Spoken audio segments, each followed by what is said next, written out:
Okay, this is the garage video, and I'm still like an exterior and the roof. I'm not wearing gloves. In the garage I will be wearing them inside, so that's going to explain some of my method. My method being I'm not opening this door. This is the pedestrian door going from the living space into the garage.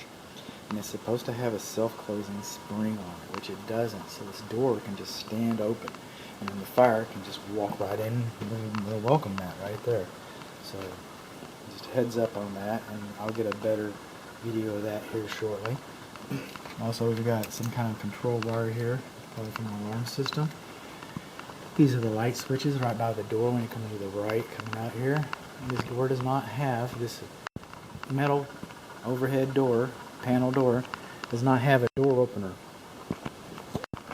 That's where it would plug in right there. We've got a little bit of a shear strength, and actually that's a stress crack going across the middle of the roof. There's the ceiling right there, probably from storage in the attic space. So it's a metal door. It does have a manual door lock, which you want, since you do not have a door opener. You do have a pull handle.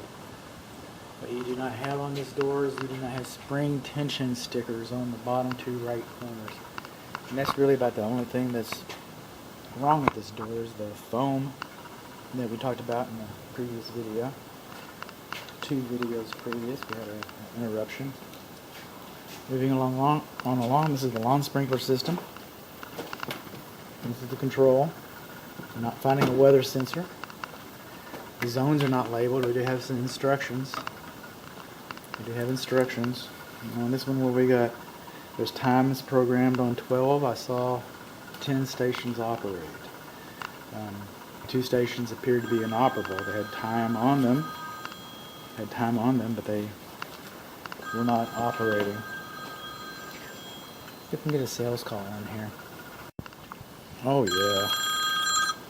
Good home, this is Bud. So, back to this. 2 zones would not respond, even though they had time programmed on them.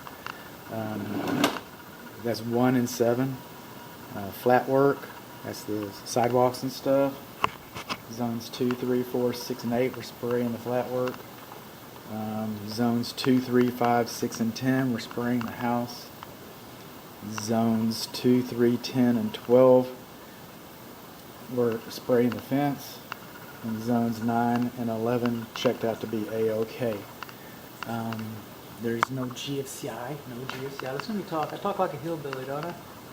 But anyway, this receptacle outlet right here, that single gang guy, he doesn't have GFCI. When the home was built, it wasn't required because it was high enough and it was dedicated. But by today's standards, you would have GFCI there. And if there's no GFCI there, if GFCI is not present there, English, then it's not present here either. This is the main electric service panel. This is the south interior wall in the garage. The meter's on the other side of the wall. It's actually in pretty good shape here. You shouldn't have a gap larger than 1/8 of an inch between the cabinet and the wall. That's for fire blocking. You have the bonding location labeled inside the panel somewhere, and that's not. The bonding is actually over here on the water heater. You can see it. But it should be labeled in here. We have a single ground, which by today's standards we'd have 2. We have 2 grounds. And then the panel was screwed in. Alright, screws are fast, screws are tight, I get that. But screws don't have the tensile strength, the shear strength that nails do. If this panel had been properly nailed into place, then if this structure was experiencing a tornado, for example, this cabinet, the load center, breaker box, would be much more apt to stay in place. It'd be much more prone to stay in place. And if you have a tornado, you probably have a problem. You've probably got other problems too, but I get that. People say that all the time. The cabinet is not properly labeled. It's supposed to be printed, not hand printed, but printed like that. It is. And then kind of hard to tell because, speaking of labeled, it says that this breaker and this breaker are for the air conditioning system. And they are. Excuse me. They are. And they're both 40 amps. And what that means is that one of these condensing units is overfused. One takes 35 to 60, and you really want the highest breaker you can. I mean, the manufacturer does. It'll run on 40. You know, it takes 35 to 60, so it's right there at the minimum. It's skating along the minimum.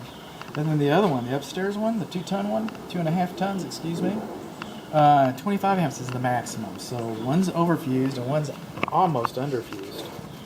So just heads up on that. And bolted in, labeling. So that's about all. Let me go over here. Hello. Excuse me. Excuse me. Okay, we got 2 water heaters. The TMP's discharged. We saw that in another video. Close enough. We've got our thimbles. We've got an expansion tank, which is a nice feature. That's the bonding right back in there. Thanks for zooming in on that. That's the bonding for the electrical system. It should have been labeled, but there it is. We have it. The lines are insulated. Just get up here and see. Oh. All right. Well, we don't have, what are they called?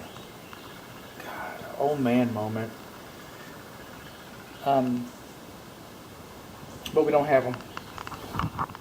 They'll be on the report. That's why you got to read your report. You can't expect me to remember everything. We got a little bit of rust and corrosion on the draft hoods there. Temperature pressure relief valves are supposed to be insulated. We do not have care and use manuals. We do not have gas sediment traps. These little drip legs, okay, to keep the gook out of the burners. They're both 50 gallons. They're both automatic electronic ignition. They're both 15 years old. Water heaters last about 10 years. These water heaters are giving you everything that they can. And they're in tandem, by the way. That's not a bad thing. But the water comes in here, goes through this tank, comes out here, goes through this tank, goes out. So you basically, essentially, you've got 100 gallons of tank storage here. We do not have safety pans, care and use manuals. We just don't have it. And this one, so we call this the second one. It's the second in line. It's the one on the left. It's the north one. It has more than 5 90-degree bends on the TMP, so it has too many bends on the TMP. Care and use manual. Strike that statement. Strike that statement. But don't have sediment traps. Too many bends. Don't have insulation.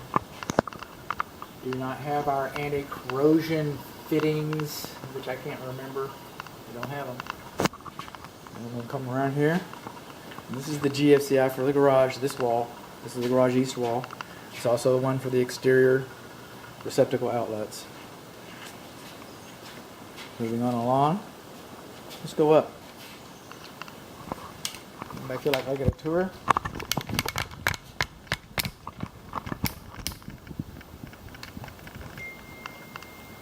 Here we go. Getting right on up. One man climbing the ladder. Kind of hard when your hands are full.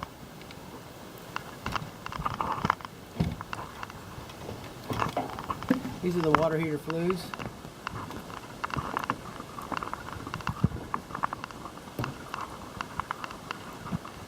And these thimbles, they have a thimble over there, a thimble over there, a thimble over there, they're all nailed.